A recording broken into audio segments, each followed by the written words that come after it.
Cette femme que vous voyez là est morte officiellement le 23 février 1976 à Haïti. Elle s'appelle Francina Leus et a été enterrée le jour même de son décès dans le tombeau familial près de chez elle.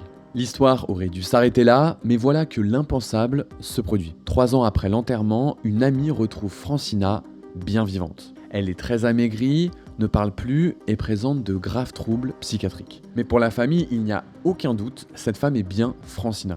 Ça va peut-être vous surprendre, mais à Haïti, ce genre d'histoire est loin d'être isolé. Régulièrement, un peu partout sur l'île, un cousin, un frère, un oncle réapparaît subitement après son enterrement. Les Haïtiens les appellent les zombies. Avant d'entrer dans le vif du sujet et de vous expliquer ce qu'est un zombie, il faut que je vous parle un petit peu de ce dont il est issu, le vaudou. Le vaudou, pour faire simple, c'est une religion qui naît au départ au Bénin et qui va pendant la période coloniale s'exporter à Haïti, où elle va s'adapter au contexte et se mélanger à d'autres croyances présentes sur place. Dans les sociétés vaudou, il existe une justice spirituelle qui est rendue par des tribunaux qu'on appelle des sociétés secrètes. Ce sont elles qui, dans les cas les plus graves, comme le viol ou le meurtre, peuvent prononcer une zombification. Le zombie est donc avant tout un condamné.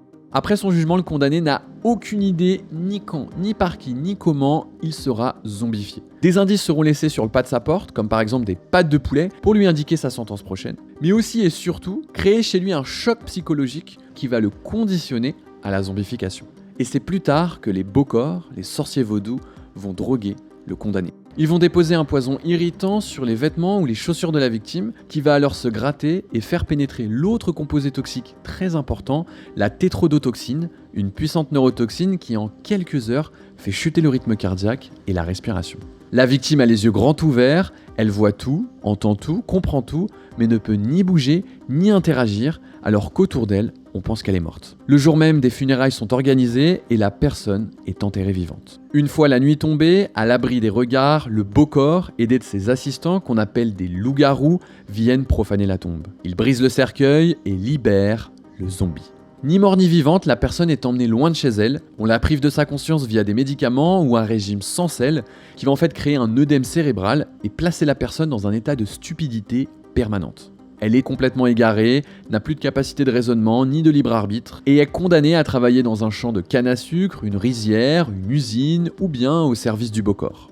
Évidemment, la zombification est interdite par la justice haïtienne. Mais le souci, c'est que ça reste difficile pour les autorités de lutter contre le phénomène. Il existe en fait très peu d'équipes médicales sur l'île en capacité d'identifier les fausses morts. Et ça, c'est un problème parce que la zombification est loin d'être anecdotique. On estime à 10 000 le nombre de zombies sur l'île.